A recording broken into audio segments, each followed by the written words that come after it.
বিসমিল্লাহির রহমানির রহিম। সুপ্রিয় দর্শক, আসসালামু আলাইকুম। নতুন একটা রেসিপি দেখার জন্য সবাইকে অনেক অনেক শুভেচ্ছা জানাচ্ছি আমার কিচেন থেকে। আমার আজকের রেসিপি হচ্ছে সয়াবিন রান্না। সয়াবিন কিন্তু রান্না করে খাওয়া যায় কারি হিসাবে, কিন্তু আমি আজকে কারি তৈরি করছি না। আজকে আমি বিকেলের নাস্তা আকারে সয়াবিনটা রান্না করছি এবং আপনাদের সাথে শেয়ার করব। আশা করছি ভিডিওটি সবার ভালো লাগবে। ডায়াবেটিস নিয়ন্ত্রণ করতে কিন্তু সয়াবিন সাহায্য করে, ওজন কমাতে সাহায্য করে, হৃৎপিণ্ডকে সবল এবং সুস্থ রাখতে সাহায্য করে। নিয়মিত সয়াবিন খেলে ঘুম ভালো হয়, হজম শক্তি বাড়ে, অনেক অনেক গুণ আছে এই সয়াবিনে। আমি এখানে 300 গ্রামের মতো সয়াবিন নিয়েছি।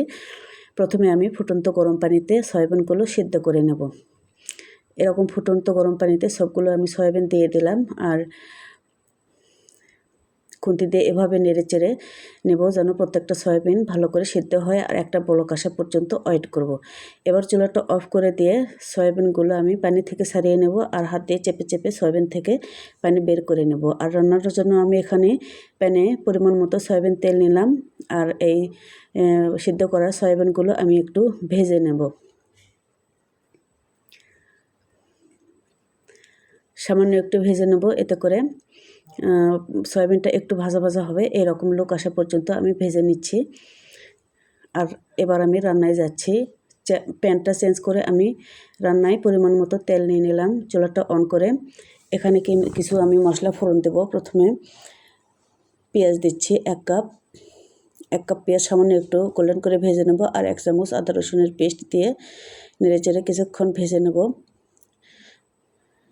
আর এতে অ্যাড করব শুকনো মশলা। তার আগে দিয়ে দিচ্ছি সামান্য পরিমাণ পানি। এখানে আমি লবণ নিয়েছি, গরম মশলার গুঁড়ো নিয়েছি, ধনে জিরের গুঁড়ো নিয়েছি আর হলুদ নিয়েছি।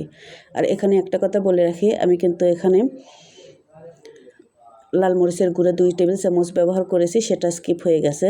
যাই হোক, আমি ঢাকা না দিয়ে কিছুক্ষণ রান্না করে নিলাম। পেঁয়াজটা একটু সিদ্ধ করে নিলাম আর নেড়ে চেড়ে আর একটু কষিয়ে নিচ্ছি।